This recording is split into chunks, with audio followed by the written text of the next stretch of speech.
Mari kita mulai pembahasan satu persatu mengenai cara pembagian makhluk hidup dalam 5 kingdom. Yang pertama kita bahas mengenai kingdom Monera. Kenapa Monera disebut kingdom yang paling sederhana? Karena Monera hanya memiliki 2 anggota. Yang pertama adalah bakteri dan yang kedua adalah cyanobacter atau sering disebut dengan alga hijau biru. Cyano artinya hijau biru dan bakter mengacu pada alga yang mirip bakteri. Selain karena memiliki 2 anggota Monera, juga bersifat prokariot. Pro artinya sebelum dan kariot adalah membran inti. Kenapa harus mempunyai membran inti? Misalkan ada suatu sel. Sel itu harus memiliki inti. Di dalam inti ada kromosom atau DNA. Jika sel ini bersifat prokariot, pro sebelum dan kariot membran inti. Dan sebelum sel ini memiliki membran inti, maka kita hapus.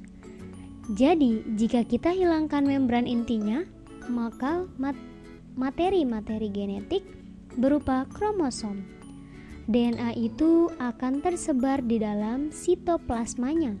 Apakah itu masalah? Tidak masalah jika untuk Monera. Jadi kita sudah tahu arti dari prokariot, yaitu tidak memiliki membran inti. Jadi semua organisme atau makhluk hidup yang tidak memiliki membran inti masuk ke dalam Monera. Kita beri nomor 1 untuk prokariot, karena prokariot adalah ciri utama dari kingdom Monera.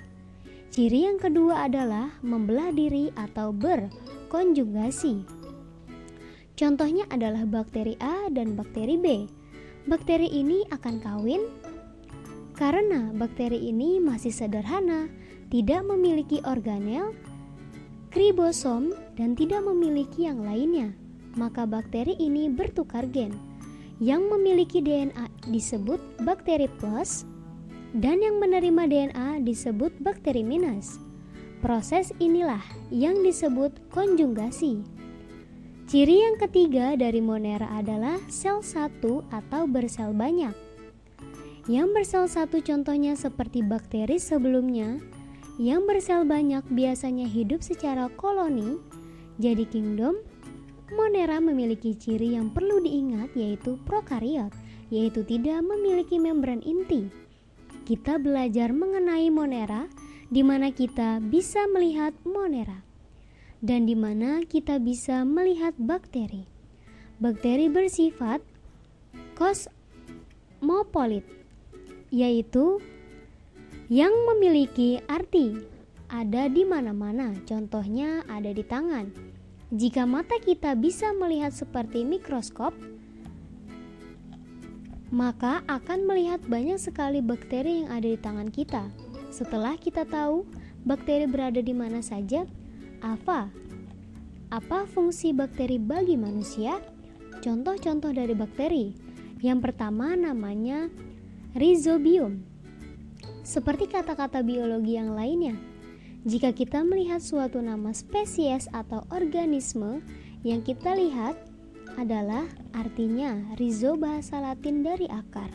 Jadi rhizobium adalah bakteri yang tumbuh dan hidup di akar. Contohnya tanaman, di akar-akarnya ada bakteri yang tumbuh. Bakteri ini bersimbiosis dengan tanaman ini. Fungsinya untuk mengikat nitrogen dari udara. Contoh bakteri rhizobium biasanya tumbuh di tanaman kacang-kacangan. Oleh karena itu, bakteri rhizobium sangat membantu tanaman untuk mengikat nitrogen dari udara. Selanjutnya, nitrogen akan dilepaskan ke tanah dan membuat tanah subur. Contoh yang kedua, Lactobacillus. Perlu diingat kembali, apabila menuliskan nama Latin, biasakan digarisbawahi dan menuliskan SP jika mengetahui nama spesiesnya. Lactobacillus, banyak iklan-iklan produk yang menyebutkan Lactobacillus. Bakteri Lactobacillus sendiri biasanya hidup di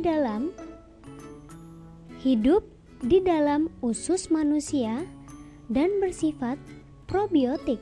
Artinya adalah bakteri ini menguntungkan manusia dalam proses pencernaan.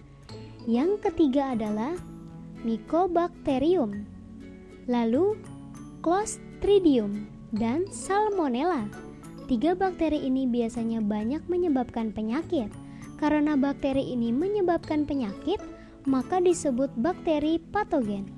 Apa sajakah penyakitnya? Perlu diingat kembali bahwa nama Latin menunjukkan fungsi, sebab, atau yang berhubungan dengan spesies tersebut.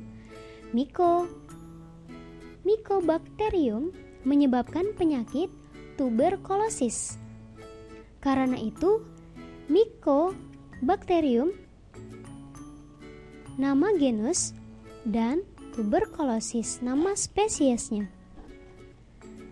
Clostridium menyebabkan penyakit tetanus.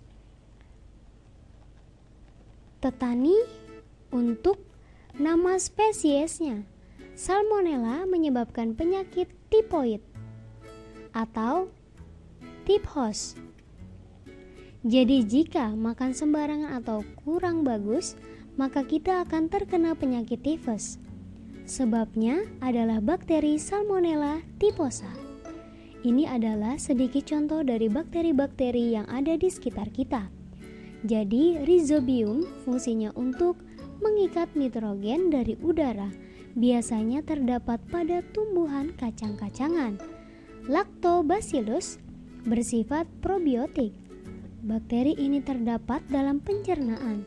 3 bakteri sisanya disebut bakteri patogen, yang artinya menyebabkan penyakit. Contohnya Mycobacterium tuberculosis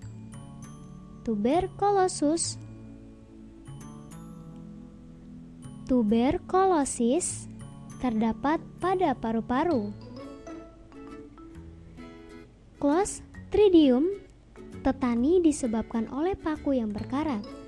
Salmonella typhosa jika makanan sembarangan maka akan terkena penyakit typhosa atau tifus.